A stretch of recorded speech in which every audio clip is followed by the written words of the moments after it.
Breakup किस किस का हुआ है यहाँ पर? हाथ रेज करिए। अच्छा, इतना इतना बुरा ब्रेकअप हुआ है? वो अपना हाथ ऐसे से हिला रहे हैं। अच्छा ये सबसे बुरा वाला ब्रेकअप हुआ है। लेकिन क्या आप लोगों का ब्रेकअप्स नहीं हुए? Come on. हाँ, होने चाहिए, होने चाहिए। आई थिंक ब्रेकअप से ही इंसान समझ पाता है कि असली रिलेशनशिप कैसी होनी चाहिए, क्या होना चाहिए। अंकल, आपने हाथ ऐसे बिल्कुल बाने आप, मतलब कि गुजारा नहीं है बिना ब्रेकअप के। आंटी कहाँ है? अच्छा, उन्हें बोलिए आज ब्रेकअप करने को, आज रात का खाना नहीं मिलेगा।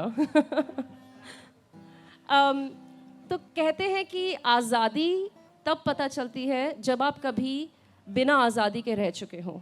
You know, you can only know freedom once you have been in chains. And I feel the same way about love and relationships कि बुरा दौर भी बहुत अच्छा होता है, क्योंकि वो ये सिखाता है, ये तो हम सबको पता होता है कि हमें ज़िंदगी में क्या चाहिए, लेकिन ये जानना कि हमें ज़िंदगी में क्या नहीं चाहिए, ये आपको एक ब्रेकअप सिखाता है। और ये कहानी ऐसे ही एक ब्रेकअप के बारे में है। इस कहानी की सबसे खूबसूरत बात ये है कि इस कहानी में कुछ नहीं होता, और कभी कभी कुछ नहीं होना ही अपने आप में बहुत कुछ है। तो इसका नाम है पहली आखिरी मुलाकात। सोचा था कि जब भी मिलेंगे किसी उपन्यास के आखिरी अध्याय की तरह मिलेंगे। कहानी आगे तक बढ़ चुकी होगी, लेकिन फिर भी पढ़ने वाला अपना दिल थामे, उंगलियां उलझाए, सर खुजलाते हुए सोचेगा कि इस कहानी का अंत कैसे होना चाहिए। लेकिन ऐसा कुछ नहीं हुआ। आज 11 साल बाद भी उससे फिर मिलने का उत्साह ठीक उतना ही कम था जितना उससे बिछड़ने का गम। ना मैं रोई थी, ना वह चिल्लाया था। हम दोनों ने अपने रिश्ते को अपनी आंखों के सामने दम तोड़ते हुए देखा, और इतना भी नहीं सोचा कि अपने रिश्ते का अंतिम संस्कार रीति रिवाज के साथ कर दें। आज इतने साल बीत जाने के बाद भी कुछ महसूस नहीं हो रहा था, तो मैं वक्त से पहले ही कॉफ़ी शॉप में जाकर बैठ गई और वहाँ का मुआयना करने लगी। कॉफ़ी की गर्म महक के साथ कॉलेज का नया रोमांस भी हवा में उतना ही मौजूद था जितनी कि कॉलेज ग्रेजुएट के टूटे सपनों की खनक।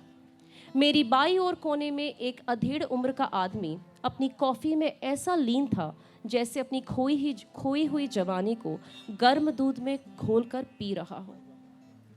घड़ी के 5 बजते ही वह तेज़ रफ्तार से अंदर आया, और उसे देखते ही मैंने एक ठंडी आह भरी। वो ना मुस्कुराया, ना हिचकिचाया, ना कपकपाया, और मेरे देखते ही देखते मेरे सामने आ बैठा। तुम बिल्कुल नहीं बदले, मैंने अपनी कॉफ़ी में धीमे से शक्कर घोलते, मुस्कुराते, हिचकिचाते और कपकपाते हुए कहा। अपनी इस अवस्था पर मैं खुद हैरान थी। कानों के कोने गरमा रहे थे और लग रहा था जैसे चेहरे पर लाली एक रूमानी शाम की तरह फैल रही हो। अपने आप को समेटने के लिए मैंने टॉयलेट का बहाना बनाकर कहा कि मैं 2 मिनट में वापस आती हूँ। 5 मिनट बाद मैं वापस आई तो वो जा चुका था, और एक बार फिर मुझे कुछ महसूस नहीं हुआ। ना मैं रोई, ना वह चिल्लाया। मैंने मेज़ के ऊपर नीचे और आसपास एक सरसरी निगाह से देखा तो एहसास हुआ कि किसी उपन्यास के आखिरी अध्याय की तरह उसने मेरे नाम एक चिट्ठी तक नहीं छोड़ी थी। छोड़ा था तो बस ये विश्वास कि भावहीन होना ही शायद सबसे बड़ी अनुभूति है।